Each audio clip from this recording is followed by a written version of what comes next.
নীলফামারীতে BNP যেমন সুসংগঠিত হয়েছে সেটা শুধুমাত্র শাহুল ইসলাম দুই ভাইয়ের হাত ধরেই হয়েছে। কারণ সেই ব্যক্তিটিকে এভাবে বিতাড়িত করবেন আপনারা, এটা আমরা কখনোই মনে করি না। এবং এই জন্য আমরা বলবো, আপনারা যদি তোমার দিলে একার সঙ্গে হারাতে না চান, আপনার দিকে বাদ দিয়ে আপনারা আমাদের প্রিয় নেতা শাহুল ইসলাম দুই ভাইকে পুনর্বিবেচনা করে সেখান থেকে মনোনয়ন দিয়ে আমাদের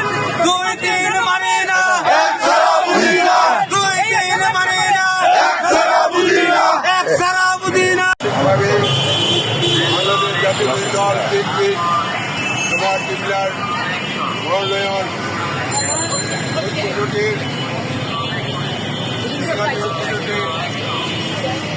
প্রার্থী মঞ্জুরুল ইসলাম হাফিজকে দেওয়া হয়। এটা শোনার পর তোমার ডিমলাবাসী অত্যন্ত গর্ববোধ। আমরা জানি তোমার ডিমলা তথা নীলফামারী জেলায় বিএনপিকে পুরস্কৃত করেছে একমাত্র ইঞ্জিনিয়ার শাহিদ ইসলাম চৌধুরী তুহিন। নীলফামারী জেলার আনাচে কানাচে প্রতিটি বাড়িতে বিএনপির খাদ্য তৈরি হয়েছে। আপনারা জানেন বিগত দিনে ইঞ্জিনিয়ার শাহিদ ইসলাম চৌধুরী তুহিন এই ফ্যাসিস্ট সরকারের দোষারোপের পরে বাড়ি ছাড়া হয়েছেন, সংসার ছাড়া হয়েছেন, দেশ ছাড়া হয়েছেন।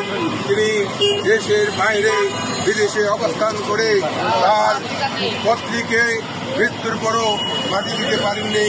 তারপরও তিনি আশাহত হননি, ডোমার ডিমলার মানুষকে আশাহত করেননি।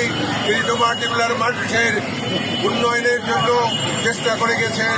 ডোমার ডিমলার মানুষের অবহেলিত এলাকাকে উন্নয়নের ডাক প্রান্তে নিয়ে যাওয়ার জন্য মানুষকে স্বপ্ন দেখেছেন।